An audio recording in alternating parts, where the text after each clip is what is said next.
नमस्कार दोस्तों, मैं प्रशांत कौशिक संवाद इंडिया मंच पर आप सभी का हार्दिक स्वागत करता हूं, हार्दिक अभिनंदन करता हूं। आप जानते हैं देश की राजनीति लगातार नए-नए उसमें ऐसे घटनाक्रम आ रहे हैं जो लगातार राजनीतिक चर्चाओं को गर्म कर रहा है। और जैसे ट्रेड डील के पश्चात एक तरह से किसानों का मुद्दा एकदम से राजनीतिक मुख्य धारा में आ गया है।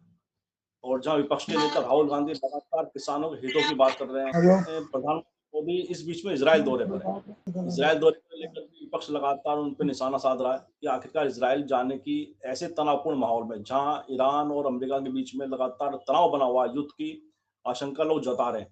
ऐसे तनावपूर्ण माहौल में क्या प्रधानमंत्री का इजरायल दौरा कितना ठीक है, कितना अनुचित है, और इजरायल जाने की ऐसी कौन सी इतनी आवश्यकता पड़ गई कि उन्हें इजरायल जाना पड़ा? वहीं एप्स्टीन फाइल को लेकर लगातार हमलावर है कांग्रेस, बीजेपी और सरकार पर। तमाम मुद्दे वह प्रेस कॉन्फ्रेंस के माध्यम से रख रहे हैं। वही राहुल गांधी किसान चौपाल लगाकर किसानों के बीच में अपनी बात पूरी रख रहे हैं ट्रेड डील को लेकर। तो तमाम राजनीतिक उठापटक देश की राजनीति में इस समय है। इन्हीं से बातों पर चर्चा करने के लिए हमारे साथ देश के बहुत ही वरिष्ठ राजनीतिक विशेषज्ञ चर्चा में शामिल है। उनका परिचय आपसे करा देता हूँ। मतलब प्रफुल्ल पुलखैन जुड़ गए हैं कोलकाता से। बहुत स्वागत करता हूँ, बहुत अभिनंदन करता हूँ। तो प्रफुल्ल जी, क्या लगता है आपको जो वर्तमान का जो राजनीतिक समय है देश के अंदर राजनीति का, वह कितना आपको मतलब मुश्किल भरा दिखाई देता है, या सरकार कहीं ना कहीं जो राजनीतिक इस समय स्थितियां हैं उसमें घिरती नजर आ रही है? चाहे ट्रेड डील का मुद्दा हो, चाहे एप्स्टीन फाइल का मुद्दा हो, चाहे मनोज नरवणे की किताब का मामला हो, जिस तरह से विपक्ष लगातार हमलावर है इन सब मुद्दों को लेकर, और ऐसे प्रधानमंत्री का इजरायल दौरा, इसको लेकर किस तरह से आप देखते हैं, किस तरह सोचते हैं प्रफुल्ल जी? देखिए, कुल मिलाकर के परिस्थिति ये है कि विपक्ष जो हमलावर आप कह रहे हैं, तो विपक्ष लगातार मुद्दों को उठाता रहा है और सरकार इसका जवाब किसी भी प्रकार से गलत सही जवाब देने की कभी कोई उसने इच्छा नहीं जाहिर की या विपक्ष के सवालों को कभी कोई तवज्जो नहीं दिया। अभी पानी बिल्कुल एकदम सर से ऊपर हो गया है और जितने मुद्दों की आपने चर्चा की, एक एक मुद्दे ऐसे हैं जिस पर सरकारें चली जाया करती हैं, लेकिन यह सरकार बहादुरी के साथ इसका मुकाबला कर रही है। ये कहना होगा कि सरकार पीछे हट रही है, लेकिन बहुत बहादुरी के साथ ये ऐसी सरकार है जो अपनी बेशर्मी बेहयाई की किसी भी हद को छूने से परहेज नहीं करेगी। इनके जितने भी सारे, क्योंकि ये हर सवाल का एक ऐसा प्रसंग उठा देते हैं जिससे लगता है कि ये सामने वाले को पूरा का पूरा बेवकूफ समझते हैं।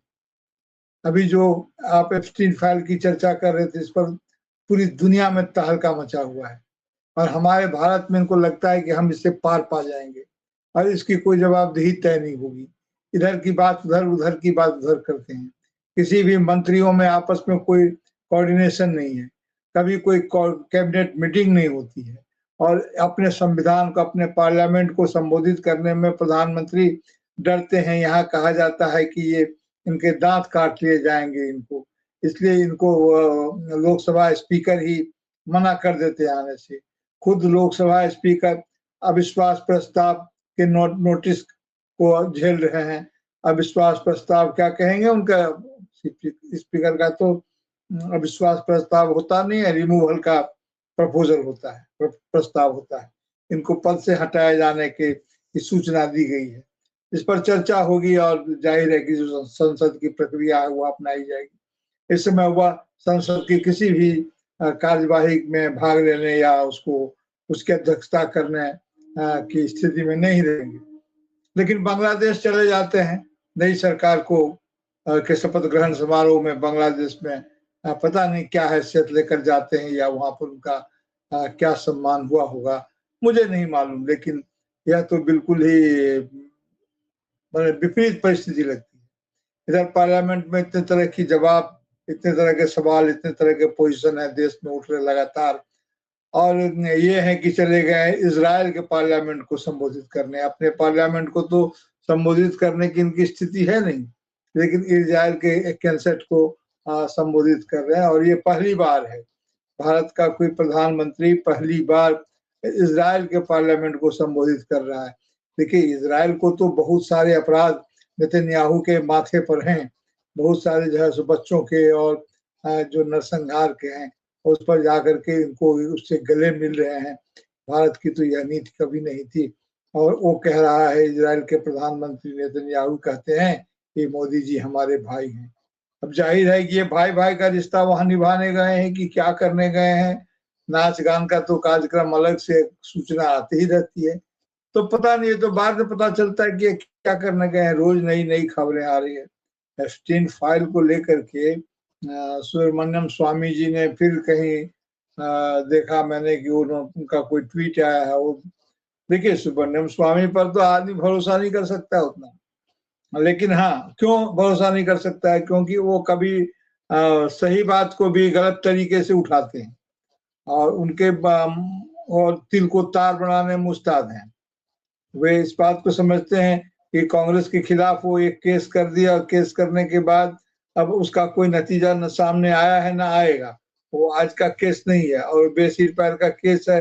अब अदालत इसमें जो फैसला करेगी, अभी तो बात अदालत में है, उसको छोड़ दीजिए। लेकिन ये अपने आरोप पर टिके नहीं रहती। अभी इन्होंने क्योंकि भारतीय जनता पार्टी के वो सांसद अभी हैं कि नहीं पता नहीं, अभी शायद नहीं है, लेकिन इन्होंने सवाल उठाया है और केंद्रीय नेतृत्व से अदालत से सही कहा होगा।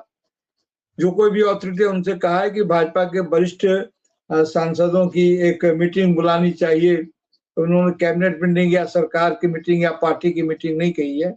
शायद उन्होंने वरिष्ठ सांसदों की मीटिंग बुलाने की बात कही है, जो ये तय कर सकें जो आने वाले समय में जो बहुत सारे नेताओं के नाम और तस्वीरें एप्स्टीन फाइल में उभर करके, या कोई भी सेक्सुअल इसमें स्कैंडल में नाम अगर आए तो उसके बाद क्या किया जाएगा। लेकिन अब उनकी भारतीय जनता पार्टी में उनकी सुनता कौन है? ये ऐसा लग रहा है कि ये लोग सभी इनको लेकर के ही नष्ट होंगे। उधर देखिए कि क्या स्थिति है। यहाँ पर एआई के टूल के एआई के समिट के समय में जो कुछ यूथ कांग्रेस के कुछ लोग प्रदर्शन करने के लिए गए थे, प्रदर्शन कर रहे थे, उन्होंने शर्टलेस प्रदर्शन किया था। ये बात सही है। और इसको अभी ये कहा जा रहा है कि इसके लिए जगह जगह पर छापे और उनकी गिरफ्तारी इतने बुरी तरीके से हो रही है। वो हिमाचल प्रदेश में उनकी पुलिस को, दिल्ली पुलिस को भेज दिया गया, बताइए। और वहां जाके हिमाचल पुलिस ने उनको डिटेन कर लिया, हिरासत में लिया, गिरफ्तार कर लिया, क्या किया पता नहीं। अब एक स्टेट से दूसरे स्टेट इतना बड़ा अपराध हो गया क्या? कुछ लोग ये कह रहे हैं, प्रधानमंत्री ने खुद कहा कि कांग्रेस ये पाप कर रही है। बाकी उन्होंने दलों का नाम लिया, टीएमसी ने, यानी कि तृणमूल कांग्रेस ने यह पाप नहीं किया, डीएमके ने यह पाप नहीं किया, और तमाम तरह के नाम गिनवा गए। इंडिया गठबंधन के जितने भी साथी थे, किसी ने यह पाप नहीं किया।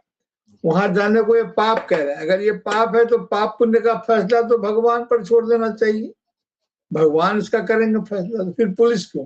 पुलिस तो पाप का परहेज करवाने, प्रायश्चित करवाने के लिए तो पुलिस है नहीं।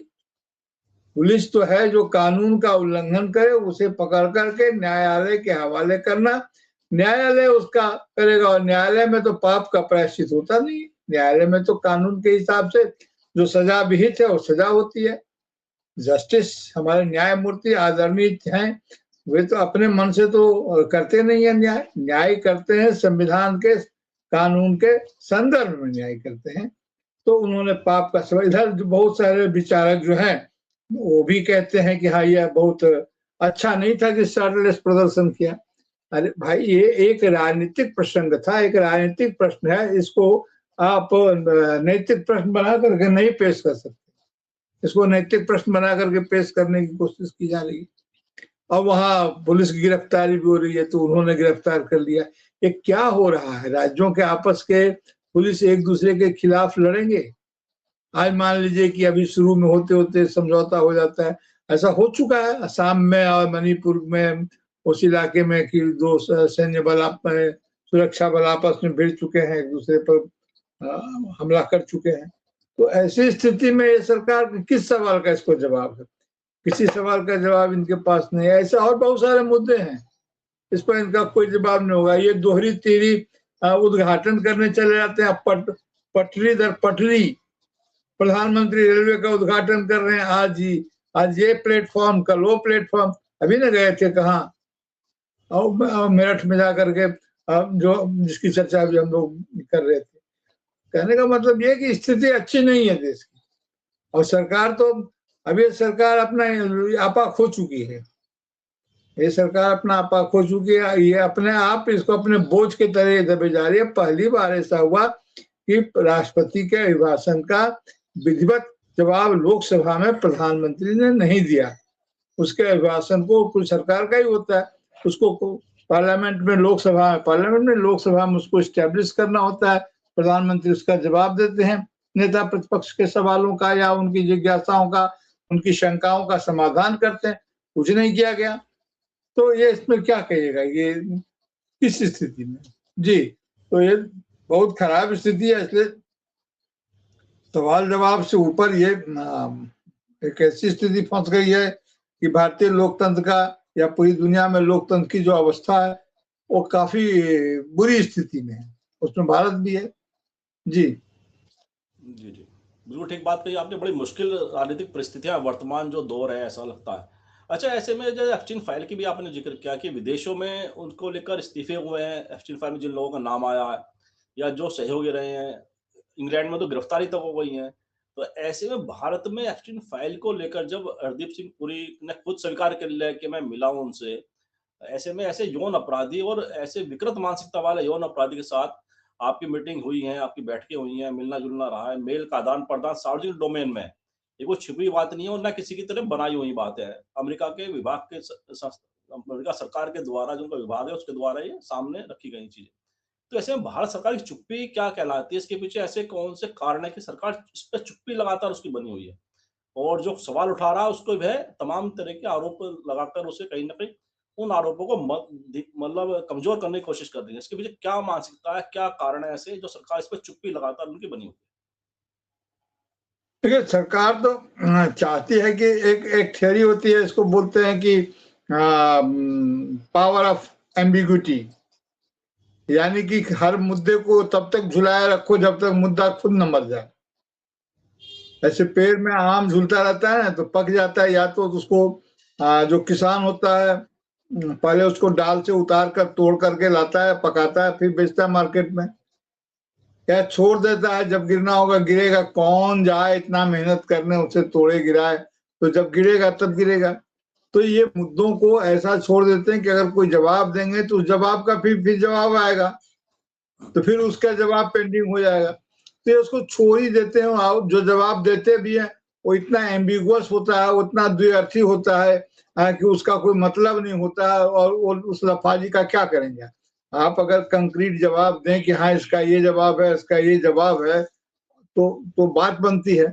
इनका जवाब देना और न देना दोनों बराबर हो गया है, क्योंकि झूठ से इन्हें कोई परहेज न भी। देखिए ना, जो इजरायली जो गए हैं, अब ये रणनीतिक साझेदारी की बात बताते हैं, ये बताते हैं कि भाई दोनों देश के बीच में रक्षा और तकनीक और की रणनीतिक साझेदारी होगी।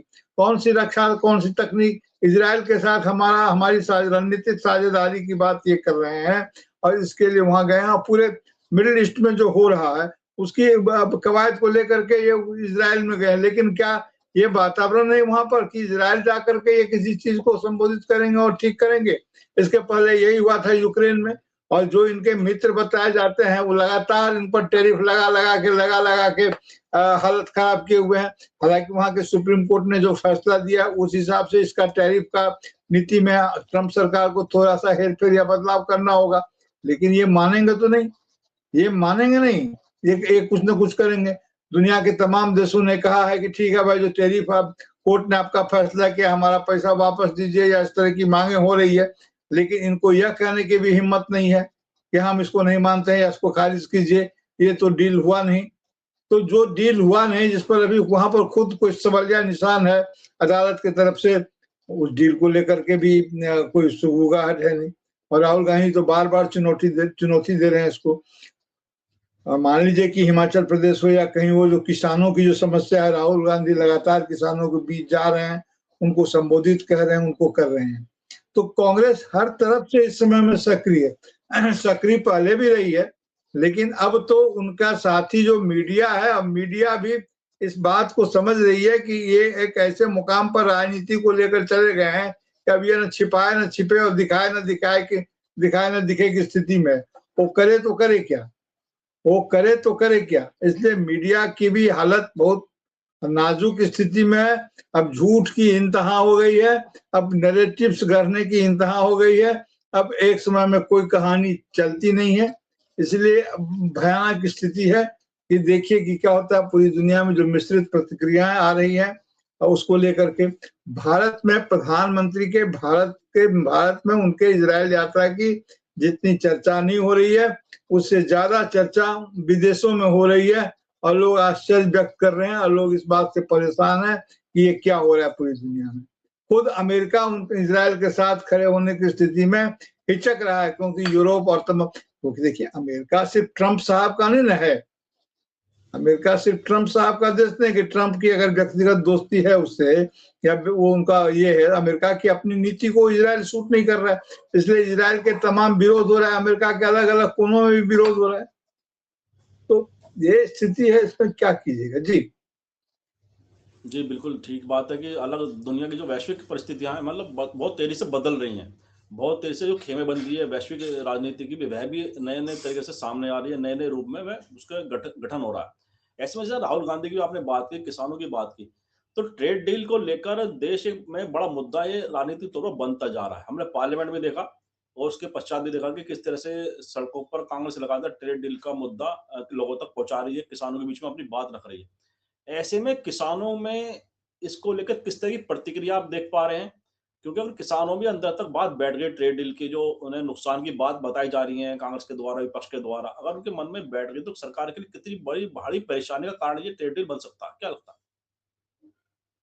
देखिए परेशानी का कारण तो बन सकता है ना, परेशानी का कारण तो बन ही सकता है, लेकिन किसानों की भी अब पूरे भारत की समस्या ये है कि देखिए क्यों कहा जा रहा है कि इस समय में लोकतंत्र खतरे में है या लोकतंत्र ठीक नहीं है। असल में जो ठीक स्थिति नहीं है, असल में प्रधानमंत्री को जो कॉम्प्रोमाइज कहा गया इसको लेकर के इतना हाई हल्ला हो रहा है, यानी डरपोक प्रधानमंत्री या डरा हुआ, जो भी है अंग्रेजी में तो जानते ही आपके बहुत सारे अर्थ होते हैं। तो किसानों ने भी इस बात को समझा और इन्होंने देख लिया है कि इसका कोई चुनावी प्रभाव उन पर पड़ता नहीं है। जब तक चुनावी प्रभाव इन पर नहीं पड़े या उसकी आशंका ना हो तब तक ये कुछ नहीं कर सकते हैं। और मशीन को साथ करके और चुनाव आयोग को साथ करके इनको लगता है कि सारी समस्याओं का हल है। जनता में आक्रोश रहे क्या फर्क पड़ता है, उसको जवाब दें न दें क्या फर्क पड़ता है। ये जानते हैं कि हम जितना भी जवाब देंगे, कुछ भी कहेंगे, अगर हमने मशीन को काबू में नहीं किया, अगर इलेक्शन कमीशन की कृपा हम पर नहीं हुई, वो कारगुजारियां नहीं हुई, तो चुनाव हारना तो तय है। क्योंकि अगर वोट हुआ और ये तमाम चीज अनुकूल रही और जिसको बोलते हैं कि संघर्ष के लिए जो फ्री एंड फेयर चुनाव हुआ, तो चुनाव हारने में तो कोई दिक्कत नहीं, समझ से जवाब नहीं देते हैं। अपना सारा फोकस इन्होंने केंद्रित किए हुए है कि इनका मशीन पर इनका मामला केंद्रित रहे। अब तार्किक बहस वहां करेंगे ना जहां तर्क चलता हो, जहां तर्क की कोई गुंजाइश हो। यहाँ तो इन्होंने तर्क की कोई गुंजाइश ही नहीं छोड़ी ना, तो क्या हम लोग इस पर क्या बात करेंगे। इसीलिए इनको नेतन्याहू बोलते हैं भाई और ये भी बोलते हैं भाई। वहां जाकर के बोलते हैं कि ये कंसर्न में इतना बड़ा पवित्र जगह है, यहाँ भाषण देने का अपना महत्व है। जहां जो चीज इनके अनुकूल ठहरती है लगता है वहां जाते हैं, तो उनको लगता है कि ये जो है सो बड़ा अनुकूल है और इसी को लेकर के हमको यही बड़ा पवित्र है, जहां अवसर मिल जाए वही बड़ा पवित्र है। तो ऐसे में क्या हो सकता है, क्या चल सकता है। इसीलिए किसी तार्किक बात करने का बहुत मन भी अब नहीं होता है कि लोग क्या महसूस करेंगे। देखिए लोग क्या महसूस करेंगे, लोग तो लगातार महसूस कर रहे हैं। 700 किसान इस देश में शहीद हो चुके। आप कल्पना कीजिए या किसी दूसरे देश में हुआ होता, लोकतांत्रिक देश में हुआ होता, तो उसका क्या असर होता। आइडेंटिटी पॉलिटिक्स इतनी बटी हुई है, सब कुछ होने के बावजूद फिर जाकर के चले जाते हैं कि हाँ सरकार को मत दे आते हैं। बिहार में क्या हुआ, बिहार में इनके चुनाव जीतने की कोई परिस्थिति नहीं थी। इसके पहले राजस्थान एमपी में भी जब लोग गए थे, जो जाकर के फिजिकली दौरा कर रहे थे, दौरा करने के बाद लोगों ने महसूस किया कि लोगों में काफी नाराजगी है, रिसेंटमेंट है, गुस्सा है। सरकार कहाँ से बनेगी, सरकार बनने की कोई गुंजाइश नहीं थी। किसी ने नहीं कहा कि सरकार बनने की गुंजाइश है, लेकिन सरकार बनने की गुंजाइश नहीं, लेकिन सरकार बन गई और अभूतपूर्व ढंग से बन गई। तो उसका क्या करेंगे हम, उसका तो हम लोग कुछ कर नहीं सकते ना। तो उसका अगर आप कर नहीं सकते हैं कि सरकार बन जाती है, अगर मशीन को ठीक से हम नहीं डील कर पा रहे हैं तो। और नेता प्रतिपक्ष की भी हालत देखिए कि नेता प्रतिपक्ष राहुल गांधी तो वहां है, लेकिन इस समय में किसी भी मुद्दे पर पूरे इंडिया का सहयोग उनको नहीं मिलता है, वहां से कोई आवाज नहीं आती है। अगर कांग्रेस ने लीड लिया है, सैटले से किया है, प्रदर्शन किया है, इसको लोग नैतिक सवाल से जोड़ रहे हैं। अरे एक राजनीतिक प्रसंग है, इसका राजनीतिक ढंग से जवाब देने की कोशिश की गई है। आप इसमें नैतिक प्रसंग क्या ढूंढ रहे हैं भाई? इसमें कटसी क्या दिखला रहे हैं? इसमें कटसी का क्या? और ऐसा नहीं कि भारतीय जनता पार्टी ने खुद ऐसा इस शैली में पहले प्रदर्शन न किया हो। इसमें तो उनके आज के महामहिम मंत्री लोग दिख रहे हैं वहां नंगा नाच करते हुए, लेकिन प्रधानमंत्री दूसरे को कहते हैं कि ये नंगी राजनीति और दिस और दैट की बात कहते हैं। महिलाओं तक ने नंगा माने वस्त्रहीन प्रदर्शन करने की मजबूरी उठाई है इस देश में। मणिपुर का याद है आपको, मणिपुर में क्या क्या हुआ था? तो अब मेरे कहने का मतलब यह है, एक राजनीतिक प्रश्न का राजनीतिक जवाब होना चाहिए, उसका राजनीतिक समाधान निकालना चाहिए, वो इनके पास है नहीं। तो अब क्या करेंगे? अब अमेरिका में भी ट्रंप के काफी ये हो रहे, ट्रंप को उनके पार्लियामेंट में झूठा, हत्यारा और क्या न क्या कहा जाता है। तो ये सबसे बात, ये सब बात से क्या उसको बोलते हैं, कोई असर नहीं होता है। ढीठ बोलते हैं, ढीठ। हमारे यहाँ कई शब्द ऐसे हैं कि ढीठ, थेथर। तो थेथरोलॉजी का कोई जवाब नहीं है, उससे बड़ा कोई विज्ञान नहीं है। उनको सत्ता मिल गई है भारत की जनता ने, और तमाम लोगों ने मिलजुल कर ऐसी अवस्था उत्पन्न की जिससे सत्ता हासिल हुई। अब उस सत्ता ही लोकतंत्र पर खतरा है। जी जी जी बिल्कुल, बहुत महत्वपूर्ण आपने पॉइंट उठाए हैं। अच्छा, हम किसानों की राजनीति की बात करें, किसान आंदोलन की बात करें। पिछले समय में हमने देखा जब किसान आंदोलन काफी लंबे समय तक चला, और उस समय जब किसान आंदोलन थे तो उन्होंने कहा था कि ये राजनीति के, इसमें कोई पॉलिटिकल पार्टी हमारे आंदोलन के बीच में नहीं आएगी, ना ही किसी नेता को मंच अपना देंगे। लेकिन इस बार जो परिस्थितियां हैं, कांग्रेस इस पूरे किसानों को एकजुट करने के लिए, लामबंद करने के लिए लगातार प्रयास कर रही है। ऐसे में अगर किसान आंदोलन इस बार होता है, उसमें राजनीतिक दखल होता है या राजनीतिक नेतृत्व के अंदर किसान एकजुट होते हैं, लामबंद होते हैं, तो उसका कितना व्यापक असर देश की राजनीति पर पड़ेगा? देखिए, देश की राजनीति पर तो असर पड़ेगा ही। जितने भी अगर लामबंद हो जाते हैं, और असर पड़ेगा, दो तरह के असर पड़ सकते हैं। या तो चुनाव के समय में, जब चुनाव हो तो इसका मतों में, मतदान पर इसका असर पड़े और सरकार पर असर पड़े। मशीनी सुविधा हो जाने के कारण या चुनाव में जो ये इस्तेमाल करें जिस तरह की चीजें, जैसा कि लोगों को शक है, मुझे भी शक है, तो उसका क्या असर पड़ेगा नहीं पड़ेगा कहना मुश्किल है। लेकिन अगर ये तमाम एक एक करके अगर आंदोलन करते हैं, कभी किसान कभी छात्र अलग अलग, तो दिक्कत है। देखिए, आंदोलन में तो यही होता है कि जो इतने सारे मुद्दे होते हैं, सारे मुद्दे जब एक साथ जुड़ जाते हैं, क्लब हो जाते हैं, उसके बाद जो राजनीतिक कार्रवाइयां होती है तो उसके साथ आंदोलन शुरू होते हैं। आंदोलन और प्रदर्शन में एक अंतर है।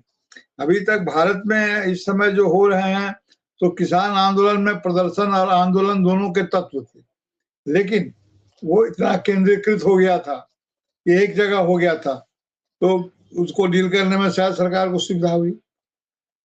इस समय जो राहुल गांधी इस बात की कोशिश कर रहे हैं कि सभी जगह पर हो, और कांग्रेस ने एक बहुत खूबसूरत अपना फैसला लिया है बहुत दिन के बाद। इन्होंने ये जो फाइल लिया है यहाँ पर दिखलाया है, समिट में दिखलाया, वो तो दिखलाया ही। इन्होंने जो RRF की बात की है, जो रैपिड रिस्पांस फोर्स की बात की है, उस दिन मैं देख रहा था कि इनके जो कांग्रेस की तरफ से प्रेस कॉन्फ्रेंस में कहा गया था कि हर जिला में वो 5-7 लोगों की ऐसी कमेटी बनाएंगे जो रैपिड रिस्पांस करेगी। वहां पर कोई भी जनता के ऊपर या किसी के ऊपर अगर कोई गैर कानूनी कार्रवाई होती है, कोई अत्याचार होता है, कोई भेदभाव होता है, तो रैपिड रिस्पांस फोर्स का गठन करेंगे 5-7 लोगों को लेकर के, जिसमें जो कानून के जानकार हैं, जो वकील हैं, जो वहां पर समाज सेवी हैं, राजनीति कर्मी भी हैं, ऐसे लोगों को, जो सेवानिवृत्त लोग हैं, माने सिविल सोसाइटी का ही एक ग्रुप हुआ, उसको लेकर के वो RRF बनाएंगे, यानी कि रैपिड रिस्पांस फोर्स। एक डिजिटल डायरेक्टरी ये बनाने की बात कर रहे हैं, पता नहीं बना लिया है या बना लेंगे। तो उसकी भी बात किया कि अगर किस तरह किसी भी समय में किससे संपर्क किया जा सकता है। मीडिया नए रूप में ढलने वाली है। मीडिया का आज जो रूप है वो रूप रहेगा नहीं पिछले अगले 7-8 महीने में लगता है कि वो पूरी तरह से बदल जाएगा और कभी भी उसकी शुरुआत हो सकती है, क्योंकि तकनीक के जमाने में तो यही है ना कि एक बटन के ऊपर में आपको सारी सुविधा मिल जाती है एक क्लिक पर, और एक क्लिक पर सारी सुविधाएं खत्म हो जाती है। तो इसको करने में बहुत समय लगेगा, नहीं बहुत सारा जॉब जो एआई से प्रभावित हो जाएगा। आप जानते हैं कि इस तरह की चर्चा हो रही है कि जो ऐसे हम लोग जो देखते हैं यूट्यूब वगैरह या कहीं पर, तो जिसको में जो एल्गोरिदम का जो तकनीकी बात है, लेकिन एल्गोरिदम का जो प्रोसेस होता है उसमें व्यू हीट आदि का सबका अर्थ बदल जाएगा। तो ऐसा लग रहा है कि अब पता नहीं क्या होगा, तकनीकी बात है, तकनीक जानकार लोग बताएंगे, लेकिन हम लोग इतना समझ पा रहे हैं, एहसास कर पा रहे हैं कि इसको सब बदल जाएगा। बदलना तो दुनिया का नियम है, लेकिन बदलने के बाद कुछ तो आएगा। तो कांग्रेस उस कुछ की तैयारी में भी लगी हुई है, और इसके साथ उन्होंने केंद्रीय स्तर पर भी इस तरह की समितियां बनाई है जो लीगल सपोर्ट दे सके उनके कार्यकर्ता। अभी टेस्ट हो जाएगा ना, अभी टेस्ट हो जाएगा कि आरआरएफ वो बनाएंगे तो जहां जहां अत्याचार हो रहे हैं वहां वहां किस प्रकार से लोकली रिस्पॉन्स किया जाता है और किस प्रकार से काम होते हैं, खबर आती है। लेकिन हाँ, एक बात जरूर है कि ये सब कुछ जो भी पैरेलली किया जा रहा है वह सही नहीं है, क्योंकि हमारी ब्यूरोक्रेसी को इस समय हमें सोचना चाहिए। अगर अल्ट्रा नहीं भी कहें तो एक्स्ट्रा कॉन्स्टिट्यूशनल प्रोसेस हमारे किसी भी तरह से हमारे लोकतंत्र के हित में नहीं है। आपको अगर तुरंत ये चाहिए इस तरह का अत्याचार ही क्यों हो, लेकिन हाँ इसका निदान तो होना चाहिए। जहां बोलते हैं फर्स्ट एड, लीगल का first aid, medical first aid का इंतजाम हर जगह होना चाहिए। उसी प्रकार से जो लीगल क्वेश्चंस है, पॉलिटिकल क्वेश्चंस हैं, उसकी जो कैजुअलिटीज हो रहे हैं उसके फर्स्ट एड का भी इंतजाम होना चाहिए। हम जानते हैं कि फर्स्ट एड अस्पताल नहीं होता है, उसी प्रकार जो फर्स्ट एड पॉलिटिकल सिचुएशंस है उसको डील करने के लिए उतना काफी नहीं है, लेकिन शुरुआत में इतनी मदद चाहिए। वह कार्यकर्ता आंदोलन कैसे करे जो बिल्कुल अपने आप को अनाथ महसूस करता है दूर दराज के इलाके में, न इनके अत्याचार से, खास करके जहां इनकी सरकार होती है भारतीय जनता पार्टी की, वहां न कोई पत्रकार आपकी समस्या को छापने के लिए, आपके साथ भी घटना को छापने के लिए या उठाने के लिए तैयार है। मेन मीडिया का तो बिल्कुल बात ही नहीं उठता है। बहुत सारे यूट्यूबर्स भी वहां पर नहीं होते हैं, और बहुत सारे यूट्यूबर्स होते हैं उनके अपने कारण होते हैं, उनके अपने सर्वाइवल का क्वेश्चन होता है। कितने यूट्यूबर्स भी हैं जो सही सवाल को सही तरीके से उठा पाते हैं। तो किसके बल पर आंदोलन करें? कोई अगर फंसते हैं, कोई लीगल सपोर्ट उसको मिलता नहीं है, तो अपना आदमी क्या करे, आंदोलन करे। बेरोजगारी का झेलता हुआ आदमी बेरोजगारी के खिलाफ आंदोलन करते हुए कहां से इस बात को महसूस करे? और जिस देश में बार बार यह कहा जाता है, बड़े गर्व से कहते हैं कि क्या उसको अंग्रेजी में नहीं बोलते हैं कि bail is rule and jail is exception.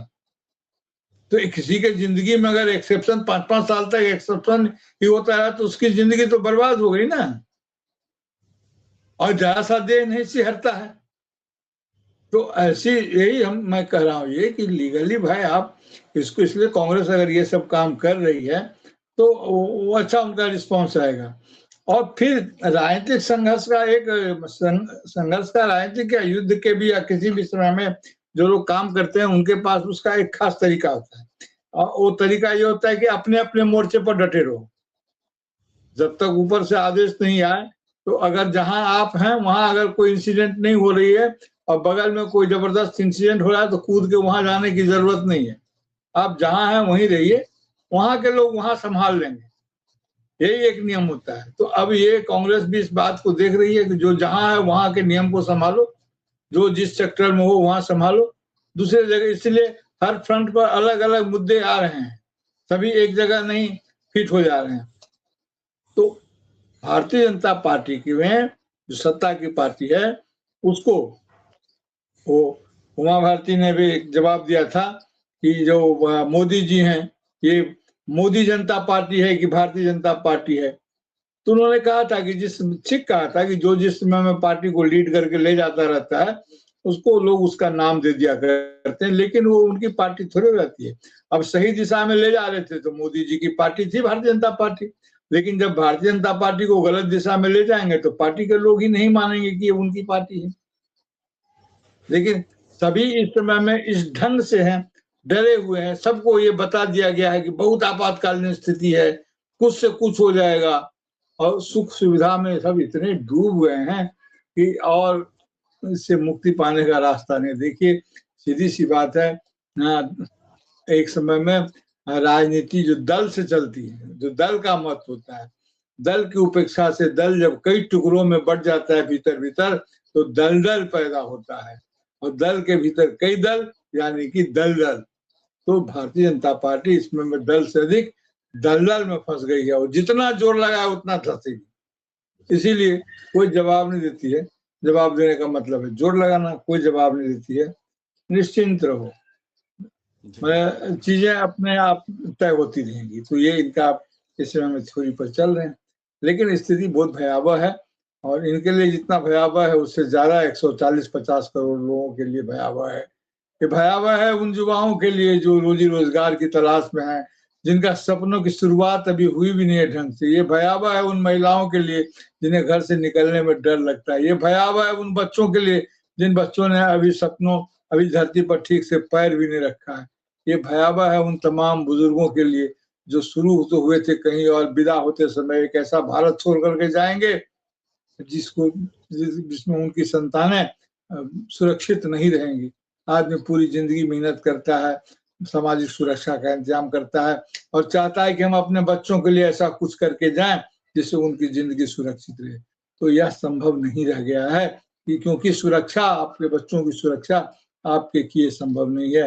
अब आप, हमारी पीढ़ी अब अगर यह महसूस करे कि नहीं, सुरक्षा एक सामाजिक उत्पाद है, और हमारे बच्चों की सुरक्षा का जहाँ तक सवाल है तो सामाजिक परिवेश में सुरक्षा के तंत्र निहित होते हैं। सरकारें अगर उसका ध्यान नहीं रखेगी, सामूहिक रूप से वह वातावरण नहीं रहेगा, तो बड़ा मुश्किल है। देखिए जिसको लैंड माइन बोलते हैं ना, जमीन में आतंकवादी बिछा देते हैं, लैंड माइन विस्फोट होता है। यहाँ तो हवाओं में लैंड माइन बिछा दी है राजनीति में, राजनीति के जुबान में, बयान में, हवा में उन्होंने ऐसे ऐसे लैंड माइन बिछा दिए हैं जो कभी भी विस्फोट करते हैं, एक से एक बयान दे जाते हैं। पूरा देश 140 करोड़ लोग तो अपनी स्थिति से परेशान है, लेकिन जो हम लोग जैसे, आप जैसे लोग जो है सो उस बयान के पीछे मक्खी की तरह भिनभिनाने लगते हैं। ये तो इनकी स्थिति है। इसमें क्या भविष्य देखते हैं आप, और क्या देखा जाए? जी बिल्कुल सही बात है। अच्छा, एक बात हो रहा है इस समय, पोस्टर वार एक नए सिरे से हम देख रहे हैं। कल पवन खेड़ा ने प्रेस कॉन्फ्रेंस कांग्रेस के जो प्रवक्ता है, उसमें उन्होंने एक पोस्टर पीछे उनके लगा हुआ था कि एप्स्टीन ने बना दी जोड़ी, और नच बलिए पार्ट 2, इस तरह की उन्होंने उसमें बातें कही। और कल बीजेपी ने भी एक पोस्टर जारी किया, उसमें उन्होंने गांधी नेहरू परिवार को टारगेट करते हुए कॉम्प्रोमाइज्ड उन्होंने उसमें उन्हें संज्ञा दी। तो ऐसे में जो पोस्टर वार है कि नए सिरे से देश की राजनीति में सामने आ रही है, और जो बीजेपी पहले एक तरह से नैरेटिव गढ़ती थी, क्या इस समय वो कांग्रेस के जो नैरेटिव हैं, या कांग्रेस जिस तरह से चीजों को आगे बढ़ा रही है उसमें फंसती नजर आ रही है? उसी के अनुसार वह अपनी चीजों को पेश कर रही है कि कॉम्प्रोमाइज्ड नाम, जब से राहुल गांधी ने बोला है, जिस तरह से कांग्रेस लगातार बोल रही है प्रधानमंत्री को लेकर, तो कॉम्प्रोमाइज्ड उन्होंने कल नेहरू गांधी परिवार को लेकर पोस्टर जारी किया। तो वैसे में क्या नए आइडिया का काल बीजेपी के पास है? क्योंकि इतनी बड़ी पार्टी, इतने संसाधनों के बावजूद भी कांग्रेस के शब्दों को वह दोहरा रही है, या कांग्रेस जिस तरह से बात कर रही है उसी में वह उसी तरह की बात कर रही है? क्या लगता है आपको? देखिए, भारतीय जनता पार्टी तो मूलतः रिएक्शनरी पार्टी है ही, शुरू से वो एक्शन ने रिएक्शन करती है, और कभी कभी क्या होता है कि डिलेड रिएक्शन एक्शन की तरह दिखने लगता है। मैं फिर कहूं कि डिलेड रिएक्शन एक्शन की तरह दिखने लगता है। तो ये इस कला में भी माहिर थे। ये जरूर है कि उन्होंने एप्स्टीन फाइल में, आजकल देखिए कि एक शब्द होता है, उसमें मैं हिंदी में कहता हूं उसको सूचरंजन, मनोरंजन, सूचना और मनोरंजन को मिला करके एक शब्द बनता है सूचरंजन। अंग्रेजी में इसको बोलते हैं इन्फोटेक, है ना, इंफोटेनमेंट। इन्फोटेक नहीं, इंफोटेनमेंट। तो वो ये अर्थ हुआ कि जैसे इंफॉर्मेशन प्लस इंटरटेनमेंट। तो एप्स्टीन फाइल में जो उन्होंने जो जोड़ी उड़ी की बात की, वो गाना वाना भी एक समय में था, तो उसमें उन्होंने एक थोड़ा सा इंटरटेनमेंट का उसमें ये लगाया है, तड़का लगाया है, या मान लीजिए उसके कंटेंट दिए हैं जो मूलतः इंटरटेनमेंट की तरह लगते हैं। हालांकि इसको उतना हल्का इससे होगा नहीं, ठीक है जैसे चले बाजार में, लेकिन तो हर समय की भाषा एक अलग बदलती है। तो उन्होंने इस बात को लगाया।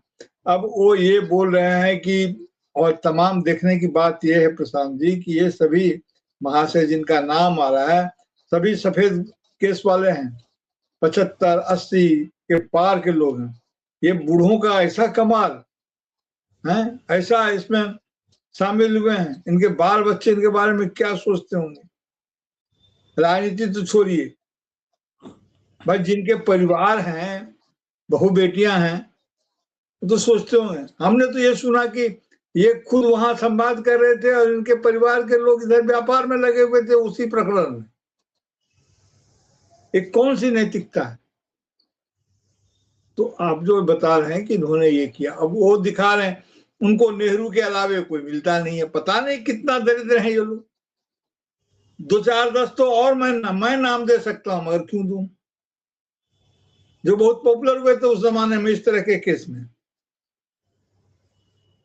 आपको याद है कि गुजरात के एक आरएसएस के प्रचारक हुआ करते थे, जोशी जी, जिनका स्कैंडल हुआ था, सीडी चला था खूब। बार बार बीच बीच में होता है कि भारतीय जनता पार्टी के अध्यक्ष बन जाएंगे, ये होंगे वो होंगे। क्या जोशी नाम था उनका? संजय जोशी या क्या जी नाम था। इस एक संजय जोशी एक सीडी में उनकी जिंदगी तबाह हो गई। इतना बड़ा एप्स्टीन फाइल हो गया, कोई पूछने वाला नहीं है। अवसर नहीं था, ताकत नहीं थी संजय जोशी के पास ये लोगों को सुविधाओं के सागर में स्नान करा सके, लेकिन इनके पास है। और कहां से है? 54 हमारा कितना 54 लाख करोड़, 54 लाख करोड़ रुपया का इन्होंने ये कर्ज था शायद, जो अभी 2015 करोड़ के आसपास में, 2015 लाख करोड़ के आसपास में कर्ज बढ़ गया है। 17 ट्रिलियन रुपये को कल एक प्रोग्राम किया था, इसको बेचने की स्थिति में लगे हुए। इसके आधार पर करा रहे हैं। इतने दिन देश के शासन में रहने के लिए कांग्रेस के पास अपना कोई भवन नहीं था, हाल ही में बना है, आप जानते हैं। और इनके हर जिला में इनके 5 स्टार भवन बन गए। तो सुख, जो साइकिल से चलने की जिनकी स्थिति नहीं थी, वे अब बड़ी बड़ी गाड़ियों से चल रहे हैं। तो कहां से हुआ है सब? अचानक तो नहीं हुआ है। तो मैं ये कह रहा हूं कि एक सीडी से, जोशी जी की वो एक सीडी में डाल करके उनकी पूरी की पूरी जिंदगी, आज आरएसएस में भी कोई पूछने वाला नहीं है।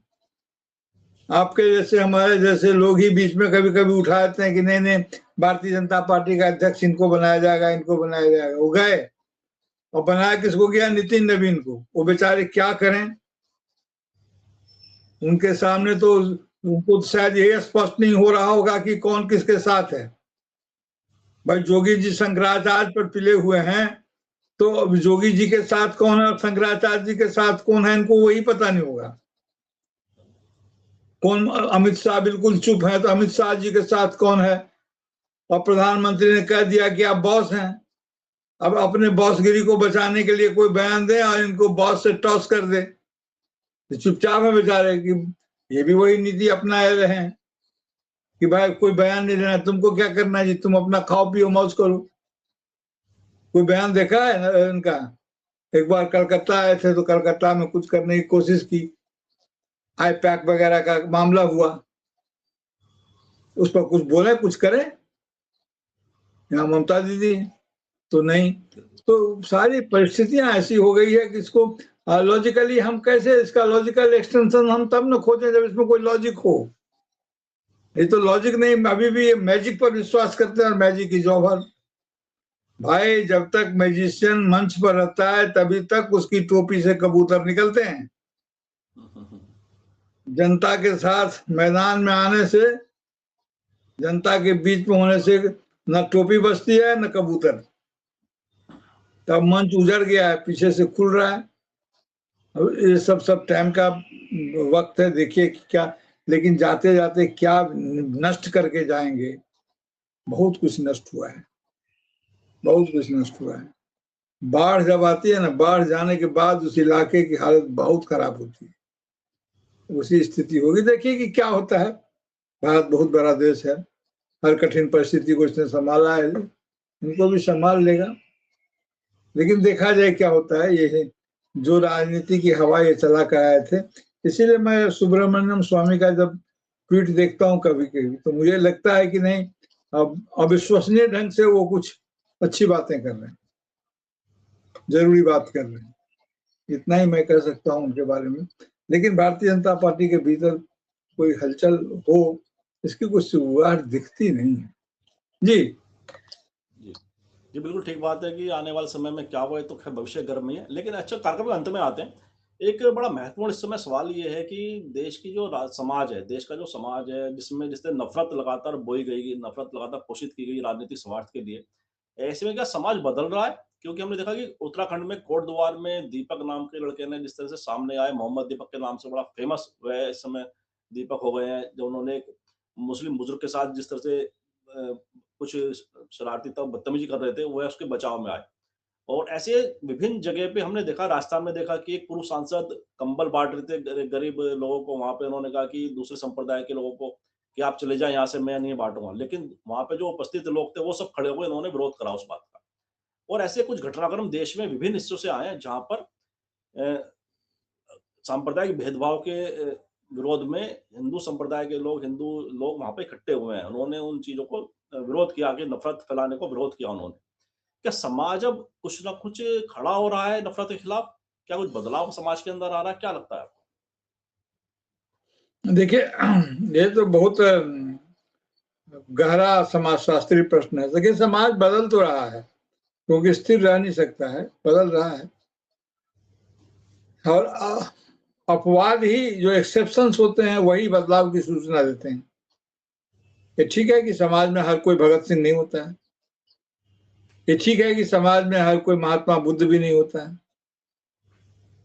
तो एक्सेप्शंस में ही ये चीजें आती हैं, सूचना आती है। समाज में बदलाव तो आ रहा है, लेकिन ये बदलाव, ये एक्सेप्शंस और बड़े होंगे, उसके लिए वातावरण चाहिए। बीज कहीं गिर जाता है तो जमीन अगर उसको उर्वरा मिल जाए तो फूल हो जाता है, फल हो जाता है। तो ये जो नेचुरली जो हो जाता है मनुष्य में, जो एक उसका जो नेचुरल इंस्टिंक्ट है, उसके तहत अगर कहीं वो इस प्रकार के अपवाद मिल जाते हैं तो वे हमें उत्साह से भरते तो हैं, लेकिन उसको खेती नहीं माना सकता, एग्रीकल्चर नहीं माना सकता। तो बदलाव फलीभूत हो, इसके लिए जरूरी है कि ऐसी प्रवृत्तियों की को कल्टीवेट किया जाए, उसको उसकी खेती की जाए, उसके लिए पर्यावरण बनाया जाए। तो सवाल यह है कि एक दीपक इस तरह के सामने आते हैं तो इस प्रवृत्ति को कैसे कल्टीवेट किया जाए। विपक्ष के नेता, लोकसभा प्रतिपक्ष के नेता राहुल गांधी ने दीपक से मुलाकात की, उनको हौसला दिया, उनको बताया और उनको अपने पॉलिटिकल एफिलिएशन में नहीं लिया। इसकी मांग नहीं की कि तुम कांग्रेस के मेंबर हो जाओ, बल्कि उनके जिम से खुद जुड़ने की बात और उसकी प्रक्रिया की बात कही। जुड़ेंगे नहीं जुड़ेंगे तो बात कीजिए। और दीपक जी भी जो हैं, उन्होंने भी इतनी मोहलत रखी कि उन्होंने यह नहीं कहा कि हम मोदी जी से नहीं मिलेंगे। उन्होंने कहा कि जो भी मुझसे मिलेगा उससे मैं मिलूंगा और इस तरह की प्रवृत्ति पर बात करूंगा। यानी कि बिना किसी पॉलिटिकल एफिलिएशन के, जो उनका नेचुरल इंस्टिंक्ट है, मजलूमों के साथ खड़ा होना, किसी पर अत्याचार हो रहा हो तो मुंह से आवाज निकालना। देखिए, मनुष्य एकमात्र प्राणी है जो बोल सकता है। बाकी प्राणी आवाज निकालते हैं। आवाज निकालना बोलना नहीं है। हाथी चिंघाड़ता है, शेर दहाड़ता है, चिड़िया चहचहाती है, तो ये सब आवाज निकालना है, बोलना नहीं है। बोल सिर्फ मनुष्य सकता है। उसमें से, उस बोलने वालों में से भी कुछ ही लोग होते हैं जो कह सकते हैं, क्योंकि कहने के लिए ऑथोरिटी चाहिए। तो कुछ ही लोग हैं जो कह सकते हैं, बोलते तो बहुत हैं, कहते कुछ नहीं है। तो मनुष्य में कहने और बोलने और कहने दोनों की क्षमता है।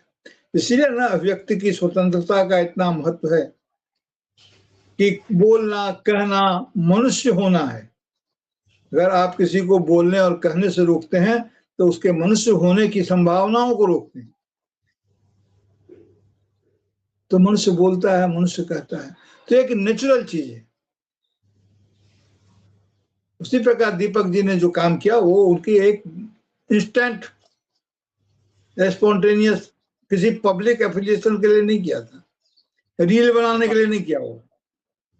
तो मैं ये कह रहा हूं कि इस तरह की अफवाद की चीजों को लेकर के कल्टीवेट करना चाहिए, बिना किसी पॉलिटिकल एफिलिएशन के रहते हुए भी उनको प्रोत्साहित किया जाना चाहिए। ये जो राहुल गांधी ने किया, ये इसलिए नहीं किया कि उनकी पॉलिटिक्स को सूट करता है या नहीं करता है, इसलिए किया कि हमारे जो कॉन्स्टिट्यूशनल एस्पिरेशंस हैं, जो कॉन्स्टिट्यूशनल एक्सपेक्टेशंस है, इमेजेस हैं, उनको सूट करता है। तो अपवाद हैं, अपवाद से ही होता है। समाज के बदलने की सूचना है, लेकिन इस सूचना से मान लीजिए कि एक जगह आपने फूल देख लिया, तो इससे सिर्फ ये सूचना होती है कि मौसम बदल रहा है। लेकिन जहां एक फूल आपने देखा, इसका मतलब ये नहीं कि उस जमीन पर पूरी जमीन अपने आप फुलवारी बन जाएगी। उसको फुलवारी बनने के लिए हमारे आपके जैसे और तमाम लोगों को उसके लिए प्रयास करना होगा, जो लोग फूलों को पसंद करते हैं। इसलिए समाज के बदलने का वातावरण तो आ रहा है, लेकिन अब ये कितना बदलेगा, कितना बदल पाएगा, इसके लिए हमारे और आपके उद्यम की परीक्षा होगी। जी बिल्कुल सही कहा आपने कि इसका लगातार प्रयास करना पड़ेगा। ऐसे लोगों के साथ समाज को भी खड़ा होना पड़ेगा, क्योंकि केवल एक फूल खिलने से हम नहीं सोच सकते कि पूरी जमीन पर ही फुलवारी पैदा हो जाएगी, उग जाएगी। तो उसके लिए लगातार प्रयास बहुत जरूरी है। और विभिन्न विषयों पर आज हमारी चर्चा रहेगी और बड़े विस्तार से आपने पूरे विषय को, विभिन्न विषयों को परिभाषित भी किया, बताया भी कि किस तरह के उसके इफेक्ट बट है। और मुझे विश्वास भी हमारी चर्चा दर्शकों को पसंद भी आएगी है। और मैं आपके बहुत आभार और धन्यवाद व्यक्त करता हूँ कि आपने हमारे दर्शकों में समय निकाला। बहुत बहुत धन्यवाद आपका। और मैं आपसे वैसे आग्रह करता हूँ इस वीडियो को लाइक करें, शेयर करें, कमेंट करें। साथ ही संवाद इंडिया यूट्यूब चैनल को सब्सक्राइब, बेल आइकन अवश्य दबाएं, इससे चैनल के अपडेट आपको समय से मिलते रहे। साथ ही आग्रह हो रहा है, कमेंट बॉक्स में जाकर अपनी प्रतिक्रिया को अवश्य लिखें, क्योंकि आपकी प्रतिक्रिया से पता चलता है हमें कि हमारी चर्चा कैसी लग रही है। आपको सुझाव देना चाहते हैं वह भी दीजिए, क्योंकि आपको सुझाव हमारा मार्गदर्शन करते हैं। और हमारे चैनल का लिंक अपने सभी लोगों को जरूर शेयर करें और सब्सक्राइब करने के लिए एक आग्रह सभी से करें, अपने लोगों से चैनल को सब्सक्राइब करें, बेल आइकन दबाएं। आप सभी का पुनः बहुत बहुत आभार, बहुत बहुत धन्यवाद।